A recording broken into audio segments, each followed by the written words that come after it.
If your peace disappears the moment someone criticizes you, then you were never free. Today, I'll show you how to build a mind so strong that praise can't inflate you and insults can't break you. 10 Stoic principles so that nothing can affect you. Most people live as prisoners of circumstance. They are calm only when life is calm, confident only when praised, strong only when nothing goes wrong. But true strength is different. True strength is being unshaken no matter what happens. Today, I will share 10 Stoic principles that can make you mentally untouchable, not cold, not heartless, but free. First, control what is yours. Release the rest. You do not control events. You do not control other people. You do not control outcomes. You control your judgment, your choices, and your actions. The moment you stop demanding control over what was never yours, peace begins.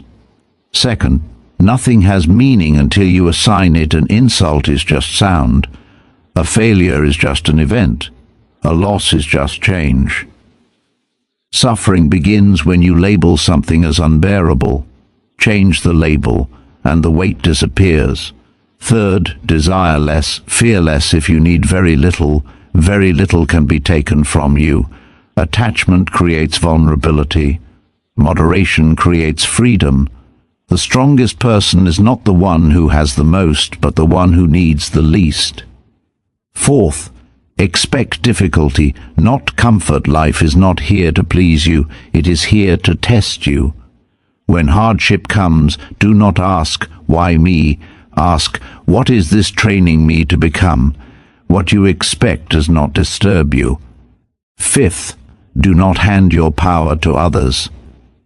If someone can anger you, they control you. If someone can flatter you, they control you. Your emotional independence is your greatest asset. Let others speak, let others judge. Remain sovereign within. Sixth, act with virtue, not approval. Do what is right, not what is applauded. Stand firm, not popular. A clear conscience is stronger than public praise. Integrity is armor no insult can penetrate. Seventh, accept loss before it happens. Everything you love is temporary. People, possessions, status, all borrowed. Appreciate fully. Cling lightly. When loss comes, it will not shatter you, because you were never confused about ownership. Eighth, respond. Don't react. Between stimulus and action lies a pause. In that pause is freedom. Anger is fast, wisdom is slow. Choose slow. Ninth, train your mind daily. Strength is built, not discovered. Reflect. Question your impulses. Review your actions. A neglected mind becomes a battlefield. A trained mind becomes a fortress. 10th, live as if you are already free. Act as someone who cannot be threatened, who cannot be bought, who cannot be shaken. When nothing external controls you, nothing external can destroy you. This is not emotional numbness. This is mastery. When you no longer depend on the world to feel complete, the world loses its power over you, and that is true freedom. Mastering what you control and releasing what you do not is the foundation of an unshakable life. Most frustration, anger, and anxiety come from a single mistake, trying to command things that were never within our power. We demand that people behave as we wish, that situations unfold according to our plans, and that outcomes reward our effort. When reality refuses to comply, we feel wronged. But the problem is not reality. The problem is misplaced control. There are only a few things that truly belong to you: your thoughts, your judgments, your intentions, and your actions. Everything else exists outside your authority. Other people's opinions, their behavior, the past, the future, luck, loss, success, failure, none of these answer to you. The moment you confuse influence with ownership, you invite suffering. You begin to bargain with the uncontrollable, and it will always break the deal. When you place your peace in external hands, you become fragile. If your calm depends on praise, you will fear criticism. If your confidence depends on success, you will fear failure. If your happiness depends on others changing, you will live in constant disappointment. Freedom begins when you reclaim your attention and place it where it belongs, on what you can actually govern. This does not mean indifference or passivity, it means precision. You invest your energy where it can produce results. You act with intention, speak with integrity, and choose your response regardless of circumstances. You still work hard, you still care deeply, but you no longer demand guarantees from life.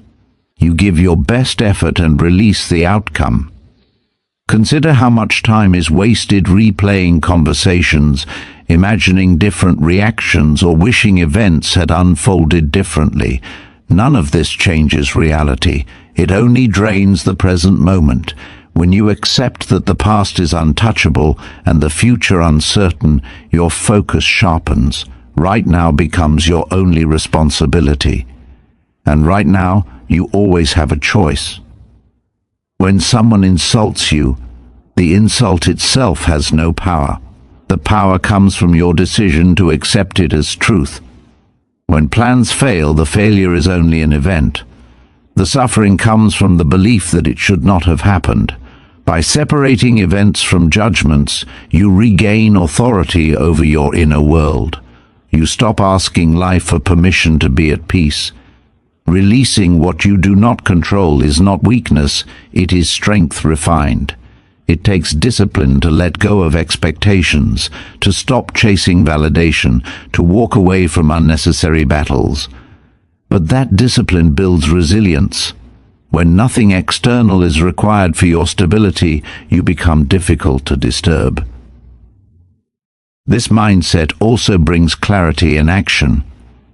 You stop blaming, you stop resenting, you stop waiting. Instead, you ask a simple question in every situation: what is mine to do here? Sometimes the answer is to act. Sometimes it is to endure. Sometimes it is to remain silent. Sometimes it is to walk away. In every case, the answer lies within your control. When you live this way, life becomes lighter, not easier, but lighter. Challenges remain, but they no longer define you. You face difficulty without panic and success without arrogance. You understand that external conditions will always shift, but your character does not have to.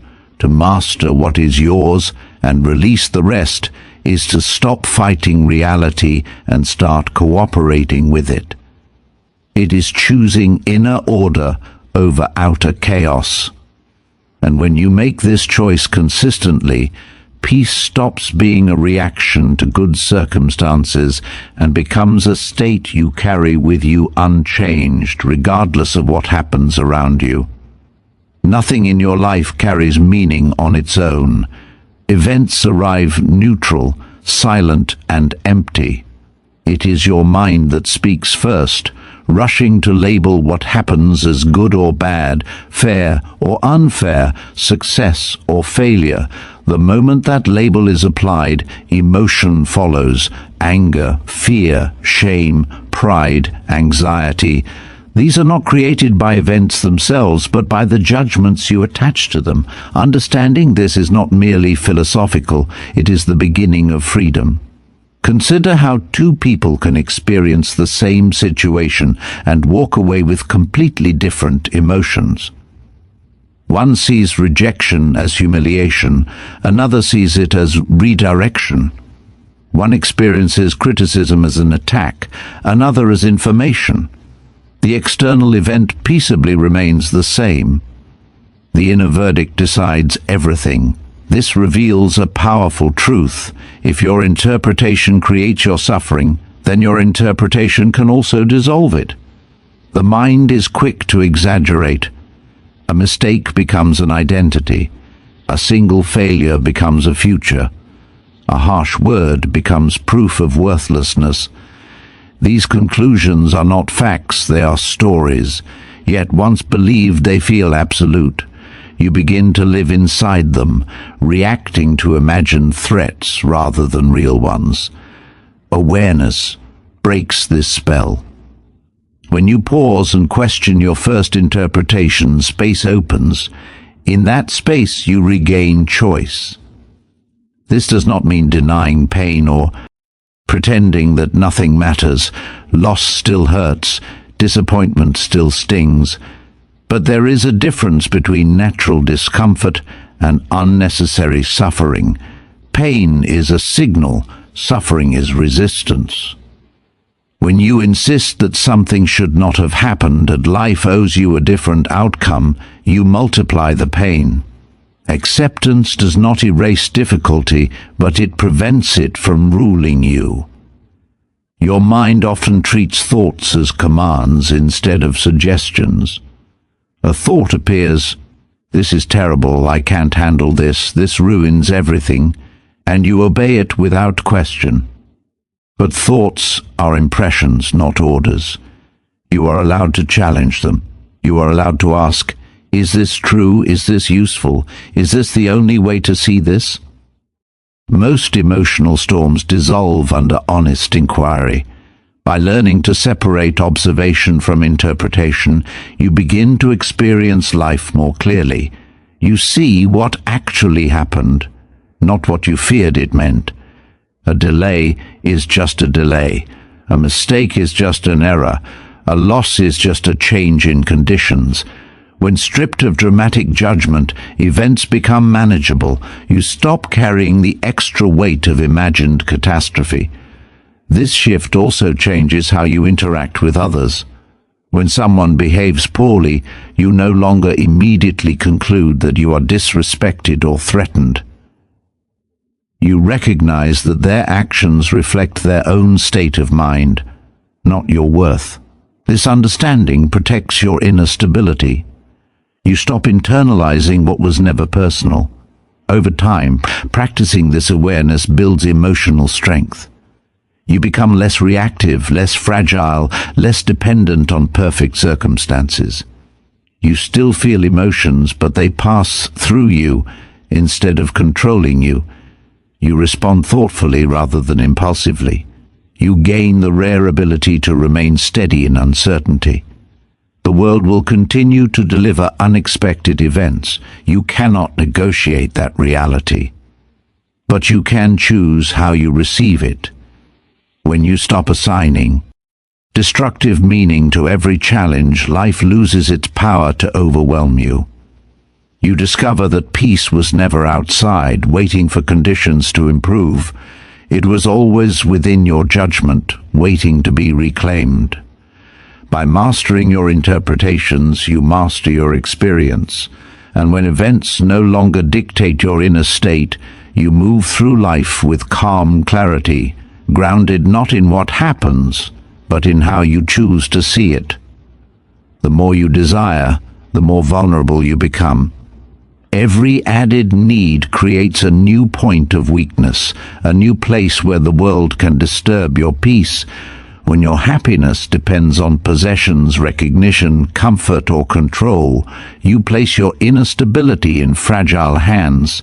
Desire promises fulfillment, but when left unchecked, it quietly becomes a source of fear. You begin to worry about losing what you have and obsess over gaining what you lack. In both cases, your mind is never at rest. Reducing desire is not about rejecting life or living without ambition. It is about understanding the difference between what is essential and what is excessive. There is a quiet strength in knowing that you can be content with little. When your needs are simple, circumstances lose their ability to threaten you. You become harder to manipulate, harder to intimidate, and harder to disappoint. Many people confuse abundance with security. They believe that more money, more status, more approval will finally make them feel safe. But the opposite often happens. The more they acquire, the more they fear loss. What was once a luxury becomes a necessity. What was once enough becomes insufficient. Desire expands endlessly if it is not guided by reason, and an endless appetite can never be satisfied. Fear is the shadow of desire.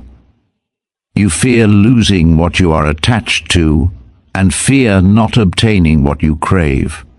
When you want less, you automatically fear less. This is why simplicity is powerful. A person who is comfortable with modest conditions carries freedom wherever they go. They do not panic when plans change or resources shrink. They adapt. They endure. They remain calm. Modern life constantly encourages you to want more. It teaches you to compare, to measure yourself against others, to believe that happiness is always one achievement away. This creates a permanent sense of insufficiency. By stepping away from unnecessary desire, you reclaim your mental space. You stop chasing and start choosing. You begin to define success on your own terms rather than borrowing it from the world. Reducing desire also sharpens gratitude. When you are not consumed by what you lack, you notice what you already have. A simple meal becomes enough. Quiet moments become valuable. Progress becomes satisfying even when it is slow. Contentment grows not from accumulation but from appreciation. There is also courage in wanting less. It takes strength to resist social pressure, to decline excess, to live deliberately rather than impulsively. But this courage is rewarded with independence.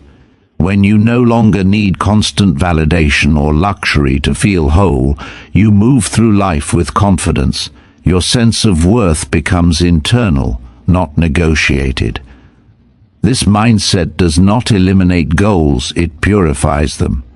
You still strive, but without desperation. You work, but without attachment to outcomes.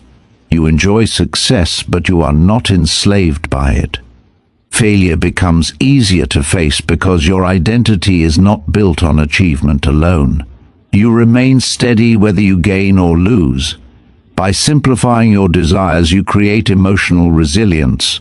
Life's inevitable changes, loss, delay, disappointment, no longer feel like disasters. They become adjustments. You learn that you can survive with less than you imagined. This realization dissolves fear at its root. When desire no longer rules you, peace becomes natural. You stop asking life to constantly entertain or reward you. You become sufficient to yourself. And in that sufficiency, you discover a freedom that cannot be taken away because it was never dependent on having more, only on needing less. Most people move through life expecting comfort, ease, and fairness. When difficulty appears, they are shocked, offended, and unprepared. They ask why life has turned against them, as if hardship were a mistake rather than a certainty. This expectation of comfort is one of the greatest sources of suffering. When you expect life to be easy, every obstacle feels like an injustice. When you expect challenge, obstacles become familiar and manageable. Hardship is not a sign that something has gone wrong. It is evidence that life is functioning as it always has. Struggle, loss, uncertainty, and effort are woven into existence. Resisting this truth creates constant frustration. Accepting it creates resilience. When you no longer demand a smooth path, you stop being emotionally ambushed by reality. Preparation changes everything. An athlete who expects resistance trains for it. A sailor who expects storms respects the sea. In the same way, a person who expects difficulty strengthens their mind in advance. They rehearse patience, self-control, and endurance. When trouble arrives, they do not panic because they recognize it as part of the journey, not a deviation from it. Expecting hardship does not mean living in fear or pessimism. It means realism. You acknowledge that plans may fail, people may disappoint, and progress may be slow. This awareness sharpens your focus. You build flexibility into your expectations and strength into your character. Instead of asking for a lighter burden, you prepare stronger shoulders. When challenges are seen as training, their meaning changes. Delays teach patience. Loss teaches detachment. Failure teaches humility and persistence. Criticism teaches restraint. Every difficulty carries a lesson if you're willing to learn from it. Without hardship, many of your strongest qualities would remain undeveloped. Comfort alone does not build depth.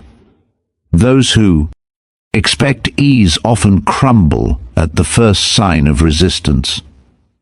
Those who expect struggle remain steady.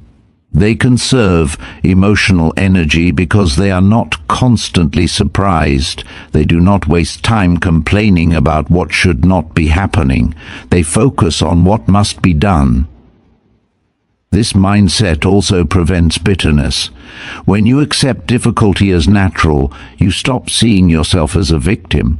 You stop blaming fate, people, or circumstances. Responsibility returns to where it belongs, your response. You may not control what happens, but you always control how you meet it. This realization restores dignity. Expecting hardship also brings gratitude. When you know that ease is not guaranteed, you appreciate it when it appears. Peace becomes a gift rather than an entitlement. Simple moments of stability feel valuable, not boring. You stop taking good conditions for granted. Over time, this approach builds quiet confidence. You trust yourself because you have faced difficulty before and survived it. You know that discomfort is temporary and that you are capable of adaptation. Fear loses its grip because you are no longer trying to avoid pain at all costs. You understand that pain is sometimes the price of growth. Life will continue to test you regardless of your expectations. But when you meet those tests prepared, they no longer overwhelm you. You stand firm not because life is gentle, but because you are ready. By expecting hardship and treating it as training, you transform adversity from an enemy into a teacher. And in doing so, you become stronger than the circumstances that once threatened to break you. One of the greatest freedoms you can achieve is emotional independence. Yet most people unknowingly give that freedom away every day. They hand their inner stability to the words, actions, and opinions of others. A careless remark ruins their mood. A lack of approval weakens their confidence.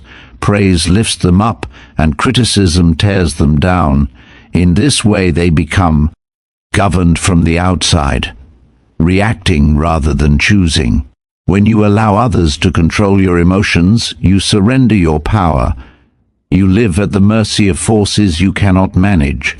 Anyone who knows how to provoke, flatter, or intimidate you holds a lever over your inner world. This is not strength, it is vulnerability disguised as sensitivity. True resilience begins when you reclaim authority over your emotional responses. People speak and act from their own perspective, shaped by their experiences, insecurities, and limitations. Their words often reveal more about them than about you. When you internalize every comment, you confuse external noise with internal truth. Learning to observe without absorbing is a critical skill. You can listen without agreeing. You can acknowledge without surrendering. Anger is one of the clearest signs that control has been handed away. When someone's behavior can ignite rage within you, they have effectively taken command of your inner state. The same is true of excessive pride. When praise becomes a necessity, you become dependent. Both reactions place your well-being in unstable hands. Emotional independence does not mean emotional numbness. It does not require shutting down or withdrawing from others. It means choosing your response deliberately rather than automatically. You feel emotions, but you do not obey them blindly. You pause, assess, and decide how much access an external voice deserves. Developing this independence requires self-awareness. You must notice what triggers you and why. Often, strong reactions point to unresolved attachments or insecurities. When you understand these vulnerabilities, they lose their power. What is understood can be managed. What is ignored controls you. Silence is often a sign of strength. Not every comment requires a reply. Not every challenge deserves engagement. By refusing unnecessary battles, you preserve your energy. You choose peace over proving a point. This restraint is not weakness. It is discipline. As you guard your emotional independence, you also become more fair-minded. You stop assuming malicious intent where there may be ignorance or stress. You stop personalizing every interaction. This perspective reduces conflict and deepens understanding. You act from reason rather than impulse. Over time, people may notice that their attempts to provoke you fail. Their words fall flat, their approval no longer inflates you, and their criticism no longer deflates you. This can be unsettling to those accustomed to controlling reactions. But it is deeply stabilizing for you. When your self-worth is internal, it cannot be negotiated. You do not need constant reassurance to stand firm. You respect others without becoming dependent on them. You engage with the world without being owned by it. By guarding your emotional independence, you reclaim your sovereignty. You become the final authority over your inner life. And when no one else holds the keys to your emotions, you move through life with calm strength, untouched by praise, unmoved by insult, and grounded in self-mastery. Living by virtue rather than approval is one of the hardest disciplines, because approval is immediate, while virtue is often quiet and unseen. The desire to be liked, praised, and accepted is deeply rooted in human nature. From an early age, many learn to measure their worth through applause, recognition, or agreement. Over time, this habit becomes a trap. When approval becomes the goal, integrity becomes negotiable. Approval is unstable because it depends on others' moods, values, and expectations. What is praised today may be criticized tomorrow. What one group admires, another rejects. If you shape your actions around external validation, your character will constantly shift. You will speak differently depending on the audience and act differently depending on the reward. This fragmentation weakens the self. Virtue, on the other hand, is internal and consistent. It does not change with circumstance or popularity. Acting with honesty, fairness, self-control, and courage creates an inner alignment that no applause can replace. When your actions reflect your principles, you experience a sense of wholeness. You no longer need permission to respect yourself. Choosing virtue often requires standing alone. It may cost popularity, comfort, or opportunity. There will be moments when doing the right thing feels heavy and unrewarded. In those moments, approval offers an easy escape. A small compromise, a quiet silence, a convenient lie, these often promise relief.